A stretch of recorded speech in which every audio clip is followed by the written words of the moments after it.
En ce jour-là, l'Éternel produira un grand troupe parmi eux. L'un saisira la main de l'autre, ils lèveront la main les uns sur les autres. Leur chair tombera en pourriture, tandis qu'ils seront sur leurs pieds. Leurs yeux tomberont en pourriture dans leurs orbites. Leur langue tombera en pourriture dans leur bouche. Comment sera ce jour? Le verset 7 dit: ce jour est un jour unique, connu de l'Éternel. C'est Dieu seul qui connaît ce jour. Jésus dit: je ne connais pas ce jour. Moi, Jésus, je ne connais pas ce jour. Ce sera un jour unique, connu de l'Éternel, et qui ne sera ni jour ni nuit. On ne saura même pas si on est dans la journée ou bien si on est dans la nuit. Mais il est dit: mais vers le soir, la lumière paraîtra. Alléluia. Le verset 16 de Zacharie chapitre 14. Écoutons attentivement. L'Éternel sera roi de toute la terre. L'Éternel sera roi de toute la terre. En ce jour-là, l'Éternel sera le seul éternel. Et son nom sera le seul nom. Bien. En ce jour-là, il n'y aura plus d'autre Dieu. Il n'y aura plus d'autre Dieu. Les hommes ne confesseront que le nom de l'Éternel. Les hommes sauront que l'Éternel est Dieu. Je fais une parenthèse. Aujourd'hui, nous voyons des hommes qui opèrent des grands miracles et qui se moquent des hommes de Dieu. Ce n'est pas notre devoir à nous d'aller combattre ces hommes-là en disant: moi aussi, j'ai un Dieu puissant avec moi, je vais manifester de la puissance vis-à-vis de toi. Non. C'est Dieu qui permet cela.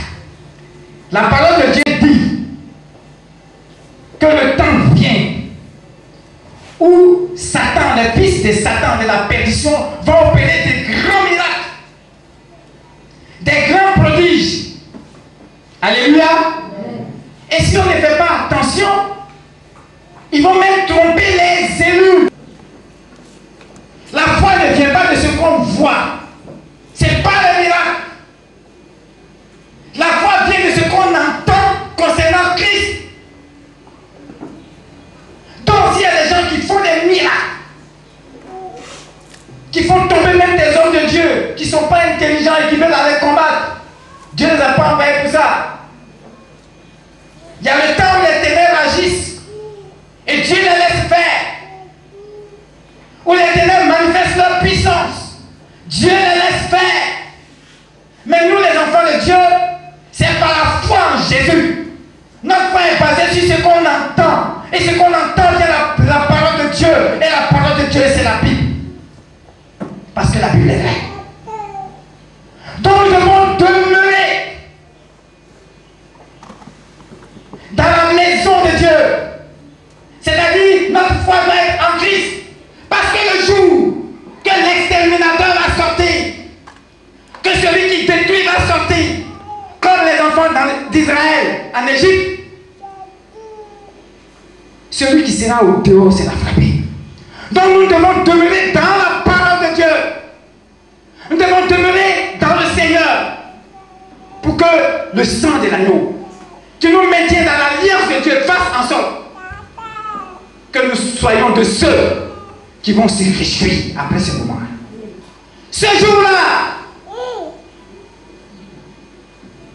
on foulera aux pieds les statuettes. On connaîtra que seul l'Éternel est Dieu. Et que l'Éternel est roi de toute la terre. Toutes les nations vont connaître que seul l'Éternel est Dieu et roi. Alléluia. Verset 7. Tous ceux qui resteront de toutes les nations, tous ceux que le Seigneur va permettre de vivre, parce qu'il en a estimé qu'ils sont justifiés, venus contre Jérusalem, alléluia, monteront chaque année ils vont monter chaque année pour se prosterner devant le roi, pour se prosterner devant le roi, l'Éternel des armées, l'Éternel des armées, et pour célébrer la fête des tabernacles. et pour célébrer la fête des tabernacles. Ce que nous sommes en dans le monde, qui font des processions avec des rameaux, avec des feux, cela va avoir son accomplissement sur toute la terre. Et Dieu dit, tous ceux à qui le Seigneur aura permis de vivre chaque année, tous les peuples de la terre, comme les séraphes, vont fêter la fête des tabernacles, la fête des branchages, la fête des huttes, la fête des Sukkot, la fête des rameaux. Donc en faisant cette fête, nous croyons que même si nous sommes morts, Christ va nous ressusciter pour qu'on vienne ensemble fêter cette grande fête de libération et de paix. Pendant que nous sommes sous cette tente, pendant que nous sommes dans notre corps maintenant, pendant que notre âme est enveloppée dans cette chair, c'est maintenant même que nous devons bâtir notre vie en pensant à la gloire de Dieu. Comme les enfants d'Israël, pendant qu'ils fêtaient cette fête, Dieu leur dit, fêtez, fêtez, et rappelez-vous que je suis le Dieu qui vous délivre. C'est pourquoi ils disent, Hosanna, Dieu son nom. Nous aussi, le temps vient où Christ accomplira toutes choses, où le roi des rois régnera. Alléluia. Quand vous allez continuer votre lecture, il est écrit que tous les nations qui ne vont pas fêter cette fête des rameaux, la pluie ne tombera pas sur eux. Alléluia. S'il y a des familles de la terre qui ne montent pas à Jérusalem pour se prosterner devant le roi, l'Éternel des armées, la pluie ne tombera pas sur elle. Si la famille d'Égypte ne monte pas, si elle ne vient pas, la pluie ne tombera pas sur elle. Voici la parole prophétique. Donc ce que nous faisons, si aujourd'hui on te demande toi-même, pourquoi tu prends un rameau? Pourquoi tu cries? Pourquoi tu chantes? C'est quoi ça? Tu dis oui. Je suis en train de fêter. Parce qu'aujourd'hui où je suis là, je suis convaincu que j'ai la vie éternelle. Et dans l'éternité, ce sera cette fête que je vais fêter. Sur cette terre, c'est ce que je vais fêter. Je serai en joie. Donc maintenant que je suis sous ma tente, dans ma peau, je vais lui rappeler que seul l'Éternel est Dieu. Demeurer dans son alliance, faire sa volonté. Alléluia. Voici ce que Dieu nous demande. Premièrement, je reconnais que je suis pécheur.